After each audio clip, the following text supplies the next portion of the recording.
Students, good morning. Yesterday we are learned to Dalton's law, and today we are learned to Dal Dalton's law से ये जो problem दिया गया है इसे हमें सॉल्व करना है। ओके, तो प्रॉब्लम नंबर है आपका 5.4। ओके, तो इसमें क्या बोल रहा है, a neon dioxygen mixture contain 60.6 gram dioxygen and 167 sorry, question फिर से देखते हैं। A neon dioxygen mixture contain 70.6 gram dioxygen and 167.5 gram neon if pressure of the mixture of gases in the cylinder in 25 bar, what is the partial pressure of dioxygen and neon in the mixture. Okay, तो हमें इस question में क्या बताया गया है कि जो ये एक कंटेन है उसमें हम क्या ले रहे हैं, नियॉन और डाइऑक्सीजन का मिक्सर ले रहे हैं, और उसमें से डाइऑक्सीजन कितना है, डाइऑक्सीजन का मास है वो कितना है 70.6 ग्राम है, एंड नियॉन का जो मास है वो कितना है 167.5 ग्राम है। ओके, और जो हम सिलेंडर ले रहे हैं उसमें टोटल प्रेशर कितना है 25 बार। तो हमें क्या फाइंड करना है, what is the partial pressure of the dioxygen and neon in the mixture. तो हमें ये डाइऑक्सीजन और नियॉन का क्या फाइंड करना है, पार्शियल प्रेशर इस मिक्सचर में। ओके, तो हम देखते हैं यहाँ पे इस सॉल्व इसका। तो आपका ये प्रॉब्लम नंबर 5.4। तो इसमें गिवन डाटा क्या दिया गया है, एक तो आपको क्या दिए गए हैं, नियॉन जो डाइऑक्सीजन है वो कितना दिए गए हैं, mass of dioxygen is equal to 7.6 gram, book open कर लेंगे। ओके, एंड जो सेकेंड गिवन डाटा है वो मास ऑफ नियॉन के दिया है जो कितना है 167.5 ग्राम। ओके, एंड टोटल प्रेशर कितना दिया है जो सिलेंडर का है 25 बार। ओके, तो हमें कैलकुलेट इसमें क्या करना है, क्या partial pressure of oxygen and neon. Okay, तो हमें क्या निकालना है, देखें यहाँ पे हम पहले बना लेते हैं। पार्शियल प्रेशर निकालना है ऑक्सीजन एंड नियॉन का। तो उसके लिए हमें क्या चाहिए, मोल फ्रैक्शन चाहिए, तब तो पार्शियल प्रेशर निकालेंगे। जब हम डाल्टन्स लॉ पढ़ रहे थे तो देखे थे। और मोल फ्रैक्शन कैसे मिलेगा, जब हमें नंबर ऑफ मोल्स पता रहेंगे, और नंबर ऑफ मोल्स कब पता रहेगा, जब हमें ऑक्सीजन और नियॉन का क्या रहेगा, मॉलिक्यूलर मास पता रहेगा। ओके, तो हम देखते हैं ऑक्सीजन और नियॉन के जो मॉलिक्यूलर मास हैं वो कितने हैं। तो ऑक्सीजन टेबल में देखे होंगे, पीरियोडिक टेबल में ऑक्सीजन का जो मॉलिक्यूलर मास होता है वो कितना होता है 16 ग्राम मोल -1 होता है। ओके, एंड जो मास ऑफ नियॉन है, नियॉन का कितना होता है 20 ग्राम। ओके, तो डाइऑक्सीजन है, मतलब जो हमारा ये डाइऑक्सीजन मॉलिक्यूल्स है इसका मास कितना हो जाएगा 16 + 16 = 32 ग्राम। ओके, तो हम ये पहला क्या किए, इसमें मॉलिक्यूलर मास हमें फाइंड किए, वो कहाँ से मिलेगा, हमें पीरियोडिक टेबल से। सो इसीलिए बोल रहे थे पीरियोडिक टेबल अच्छे से हमें लर्न होना चाहिए। ओके, एंड अब हम क्या करेंगे, सेकेंड जो हम क्या निकालेंगे, नंबर ऑफ मोल्स। ओके, तो number of moles of dioxygen, पहले डाइऑक्सीजन के लिए नंबर ऑफ मोल्स निकालते हैं। तो नंबर ऑफ मोल्स का जो फॉर्मूला है वो क्या होता है, m/मास अपॉन मॉलिक्यूलर मास। ओके, तो इज इक्वल टू ये हम लिख दिए मास अपॉन मॉलिक्यूलर मास। सो इसमें हम क्या कर दिए, जो हमें गिवन डाटा है उसे पुट कर देंगे। तो मास कितना है डाइऑक्सीजन का 70.6 ग्राम, तो 70.6 ग्राम, एंड जो मॉलिक्यूलर मास है डाइऑक्सीजन मॉलिक्यूल्स का वो कितना था 32 ग्राम मोल -1। ओके, तो जब हम इसे क्या किए, डिवीजन किए, तो हमारे पास कितना आ गया, जो नंबर ऑफ मोल्स है डाइऑक्सीजन मॉलिक्यूल्स का वो आएगा 2.21 मोल। ओके, एंड सेकेंड इसी तरह से हम क्या करेंगे, number of moles of neon. तो नियॉन के लिए हम क्या करेंगे, नंबर ऑफ मोल्स फाइंड करेंगे। ओके, तो जो फिर से इसमें मॉलिक्यूलर मास मास अपॉन क्या होगा मॉलिक्यूलर मास। तो जो नियॉन का मास है वो गिवन डाटा में हमें कितने दिए गए हैं 1.67.5 ग्राम। ओके, तो 167.5 ग्राम अपॉन जो नियॉन का मॉलिक्यूलर मास है वो कितना होता है 20 gram mol minus 1। Okay, mol power minus 1 भी बोल सकते हैं। तो इसे हम फिर से कैलकुलेट किए तो ये कितना आ गया 8.375 ये क्या है 8.375 मोल। ओके, इसके बाद अब हम क्या करेंगे फ्रैक्शन नंबर कैलकुलेट करेंगे। तो mole fraction of dioxygen, तो इसमें डाल्टन लॉ में देखे थे जो मोल फ्रैक्शन निकालते हैं वो कैसे निकालते हैं। ओके, तो जो mole fraction of dioxygen होगा वो क्या होगा, जो डाई ऑक्सीजन का क्या है number of moles upon number of moles ox, वो ऐसे एक निकाले थे N upon N first plus N two plus N three. Okay, तो इसमें हमें क्या है दो ही एलिमेंट्स या मॉलिक्यूल्स दिए हैं तो हम दो ही वो करेंगे। ओके, तीन दिए होते तो तीन, चार तो चार, ऐसे हम इसे जितना भी ज़्यादा दिए रहेगा उतना करते जाएंगे। तो ये याद आया ना, डाल्टन लॉ में पढ़े थे फ्रैक्शन कैसे फाइंड करते हैं। ओके, तो एन अपॉन क्या हो जाएगा N O2 molecules plus N neon. Okay, तो इसमें हम वैल्यू फिर से पुट कर देंगे। तो जो एन है किसका और डाई ऑक्सीजन का कितना आया था 2.21 मोल आया था, एंड जो फिर से NO2 का है तो 2.21 हो जाएगा, और नियॉन का है तो नियॉन का कितना आया था 8.375 मोल। ओके, इन दोनों को ऐड कर लिए तो ऐड किए तो कितना हो गया 10.585, और इसे डिवाइड किससे डिवाइड करना है इससे 2.21। ओके, तो इसे डिवाइड किए तो कितना आ गया हमारे पास आंसर 0.21। ओके, तो जो mole fraction of dioxygen आया वो कितना आया 0.21। एंड नेक्स्ट अब हम नियॉन के लिए मोल फ्रैक्शन फाइंड करेंगे। सो देखिए मोल फ्रैक्शन ऑफ नियॉन, तो फिर से वही जो हमारा फॉर्मूला था N upon NO2 plus N neon. Okay, तो नियॉन का जो मोल फ्रैक्शन आया था वो कितना था 375 मोल, एंड ऑक्सीजन का कितना था 2.21 प्लस, और जो नियॉन था उसका कितना था 8.375 मोल। ओके, सो हम इसे फिर से क्या किए थे नीचे वाले दोनों को ऐड है तो ऐड कर दिए पहले, तो ऐड किए तो कितने आ गए 10.585। ओके, इससे इससे किसे डिवाइड करना है 8.375 डिवाइड किए तो कितना आ गया 0.79। ओके, सो अब हमें लास्ट इसमें फाइंड क्या करना था, जो हम टेबल बनाए थे देखें अब हम क्या फाइंड कर लिए मॉलिक्यूलर मास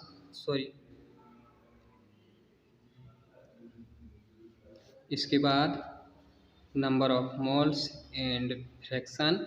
अब हम जो इसका लास्ट हमें जो फाइंड करना था वो क्या था, जो देखें इसमें हम फाइंड क्या किए हैं molecular mass and number of moles, इसके बाद फ्रैक्शन,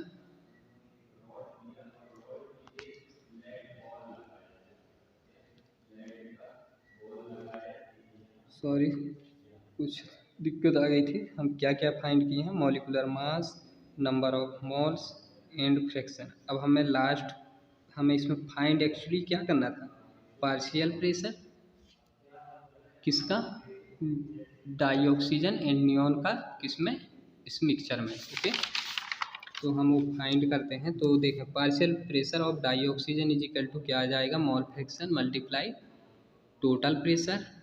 ओके, तो देखे होंगे कि क्या था, जैसे हम पी फर्स्ट का पार्शियल प्रेशर ज्ञात कर रहे हैं तो क्या आ जाएगा mole fraction X first multiply total pressure, ऐसा डाल्टन लॉ में पढ़े थे ना। अगर पी फर्स्ट का पार्शियल प्रेशर ज्ञात करना है, पार्शियल प्रेशर और मोल फ्रैक्शन और टोटल प्रेशर के बीच में हम जब रिलेशन पढ़ रहे थे डाल्टन लॉ में। ओके, तो तो क्या आया था, P first is equal to mole fraction first multiply temperature total pressure. Okay, तो हम किसका करेंगे, डाई ऑक्सीजन का, तो यही है। ये डाई ऑक्सीजन को हम क्या मान लिए, फर्स्ट प्रेशर मान लिए, एंड मोल फ्रैक्शन हमारा हो गया X first and total pressure हो गया पी टी, सेम वही है ना, P one is equal to X one multiply P T. Okay, तो mole fraction multiply total pressure, तो क्या आ जाएगा ये 0.21, जो हमारा मोल फ्रैक्शन है किसका, डाई ऑक्सीजन का, एंड मल्टीप्लाई जो टोटल प्रेशर है गिवन डाटा में कितना दिया था 25 बार, बुक से देख लेंगे। ओके, सो इन दोनों को मल्टीप्लाई किए तो कितना आ गया 5.25 बार। तो जो partial pressure of dioxygen है वो कितना था 5.25 bar. Okay, and next partial pressure of neon, तो नियॉन का mole fraction of neon and multiply total pressure, तो इसे हम अगर P2 कर रहे हैं, हमारा ये सेकेंड प्रेशर होगा तो P2, तो ये क्या हो गया X2 मल्टीप्लाई PT, ऐसा भी देखे थे तो हम 3-4 के लिए देखे थे। ओके, तो P2 इज इक्वल टू क्या हो गया X2 मल्टीप्लाई PT। ओके, तो P2 हम किसे लेट्स कर रहे हैं, नियॉन को। ओके, तो नियॉन का जो X2 मोल फ्रैक्शन है वो कितना है, आया था 0.79 आया है ना, मल्टीप्लाई PT, तो टोटल प्रेशर उस सिलेंडर में कितना है 25 बार, तो मल्टीप्लाई किए 25 बार तो कितना आ गया 19.75 बार। तो ये हो गया हमारा क्या, पार्शियल प्रेशर ऑफ नियॉन। तो इस प्रकार से हमें क्या करना है, जो हमारे न्यूमेरिकल क्वेश्चन है उन्हें सॉल्व करना है। तो ये जो लो हैं वो क्या है, बहुत ही इम्पोर्टेंट हैं। तो हमें एग्ज़ाम में कुछ भी पूछ सकते हैं हमारे से न्यूमेरिकल क्वेश्चन, या फिर वो लोस ही, या फिर इन्हीं से कुछ ऑब्जेक्टिव, जैसे कि पूछ दिया P first blank multiply T, तो ब्लैंक में आप क्या वो यूज करेंगे, तो ये पता होना चाहिए कि हमें फ्रैक्शन एक्स फर्स्ट लिखेंगे या फ्रैक्शन फर्स्ट लिखेंगे। ओके, सो इस तरीके से बहुत ही अच्छे से इन्हें पढ़ना है। अब हम देखेंगे आपका जो नेक्स्ट टॉपिक है वो है क्या, kinetic molecular theory of gases. यहाँ पे kinetic molecular theory of gases, तो इसमें हम फर्स्ट क्या देख लेते हैं, postulates of kinetic theory of gas, जो गैस का पास्चुलेट्स है वो कौन कौन से हैं। तो इसमें जो ये बहुत ही लंबे लंबे दिए गए हैं पास्चुलेट्स ऑफ गैस का किनेटिक थ्योरी का, तो हम इन्हें क्या कर दिए, थोड़ा शॉर्ट कर दिए। ओके, तो देखें क्या है,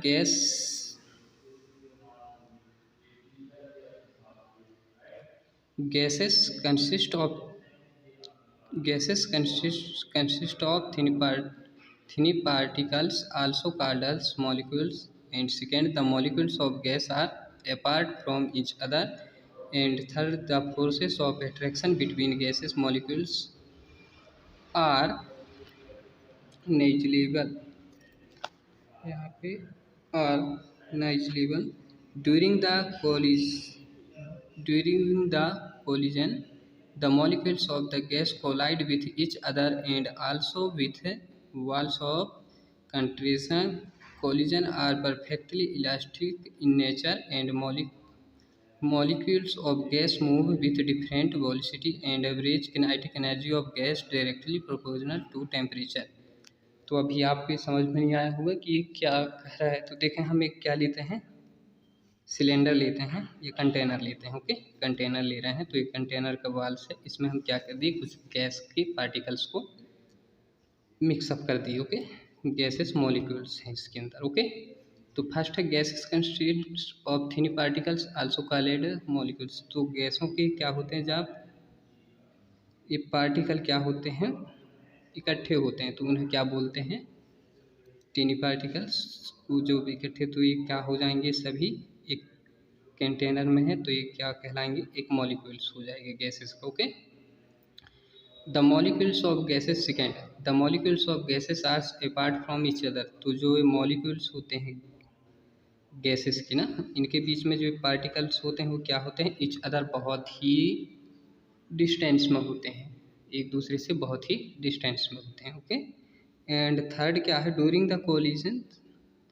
the molecules of the gas collide with each other and also with walls of container. तो जब ये क्या करते हैं, जो गैस के पार्टिकल्स होते हैं, बहुत बार बताते हुए ये क्या करते रहते हैं, हमेशा मूव करते रहते हैं, कोलिजन करते रहते हैं। तो इनमें क्या होता है, जब ये मूव करते हैं, कोलिजन करते हैं, तो ये कभी बॉल से टकराएंगे, वॉल ऑफ कंटेनर से टकराएंगे, तो ये कभी एक दूसरे से टकराएंगे। ओके, तो हमेशा इनमें ये क्रिया चलती रहती है। ठीक है, एंड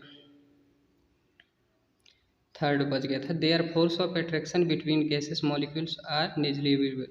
तो इनके बीच में जो क्या होता है, फोर्स ऑफ अट्रैक्शन होता है, वो क्या होता है, नेग्लिजिबल होता है, मतलब लगभग नहीं होता है। जैसे कि सम एग्जांपल, अगर हमारे फ्रेंड्स हैं ना, वो क्या है, किसी और जगह पे रहते हैं, दूर रहते हैं हमसे, उनसे मिलना जुलना बहुत कम हो रहा है, और दूसरे जो फ्रेंड हैं उनसे रोज़ हम मिलजुल रहे हैं। ओके, तो हमारे जो दूर के फ्रेंड रहेंगे उन्हें हम फ़ोन भी कभी कभी फ़ोन लगाएंगे। ओके, तो क्या बोलेंगे कि मुझे आपका बहुत याद आ रहा है, बोलेंगे ना। बट ऐसा होता नहीं है, वो एक बोलने की चीज़ होती है। हमें उनका बहुत याद आता तो हम उनसे मिलने जाते, यानी कि उनके और हमारे बीच जो अट्रैक्शन है वो बहुत ही कम होगा या लगभग नहीं होगा। वो तो सिर्फ बोलने के लिए उनसे पहचान है, इसलिए उनसे हम क्या कर रहे हैं, बात कर रहे हैं। और जिनसे हम रोज़ मिलते हैं क्या होगा, उनके बीच में फोर्स ऑफ अट्रैक्शन ज़्यादा होगा। तो यही ये बोल रहा है, मतलब कि जो ये दूर दूर हैं पार्टिकल्स, इनके बीच फोर्स ऑफ अट्रैक्शन क्या होगा, बहुत ही कम या नेग्लिजिबल होगा। जबकि जो पास हैं, जो हमारे हमेशा साथ में, उनके साथ फोर्स ऑफ अट्रैक्शन क्या होता है, बहुत ज़्यादा होता है। Okay, and fifth, collision are perfectly elastic in nature. तो जो गैसेस मॉलिक्यूल्स हैं, इनके पार्टिकल्स के बीच में जो कोलिजन होता है वो क्या होता है, परफेक्टली इलास्टिक होता है। परफेक्टली इलास्टिक का मतलब होता है, मतलब ये जब टकराते हैं तो इनके बीच में ना एनर्जी गेन होता है ना लूज होता है, मतलब नो लॉस ऑफ एनर्जी होता है। ओके, ये कंटेनर्स टकराएं या ईच अदर टकराएं। Okay, collision. एंड सिक्स्थ है, आप molecules of gas move with different velocity. जो ये गैस मूव करते हैं वो क्या होते हैं, डिफरेंट वेलोसिटीज में मूव करते हैं। Okay, and seventh, average kinetic energy of gas density, sorry, average kinetic energy of gas directly proportional to temperature. जो एवरेज काइनेटिक एनर्जी होता है किसका, गैस का, वो क्या होता है, डायरेक्टली प्रोपोर्शनल होता है। इसका एनर्जी क्या होता है, डायरेक्टली प्रोपोर्शनल होता है किसका, टेम्परेचर का। तो ये बहुत ही इंपॉर्टेंट है, ये आपके ऑब्जेक्टिव टाइप्स क्वेश्चन में आते रहता है। ओके, तो याद रखेंगे, जो एवरेज काइनेटिक एनर्जी हो क्या होता है, डायरेक्टली प्रोपोर्शनल होता है किसका, टेम्परेचर का। तो आई होप जो ये पोस्टुलेशन of kinetic theory of gases है वो आपको अच्छे से समझ में आया होगा। एंड ये प्रॉब्लम, तो आप इस प्रकार के क्वेश्चनों को इजीली सॉल्व कर सकते हैं। सो आज के लिए इतना ही। नेक्स्ट टॉपिक में हम काइनेटिक मॉलिक्यूल्स थ्योरी को और आगे करेंगे। So thank you. इनका नोट्स बना लेना है और रिवीजन करते जाना है। Okay, thank you.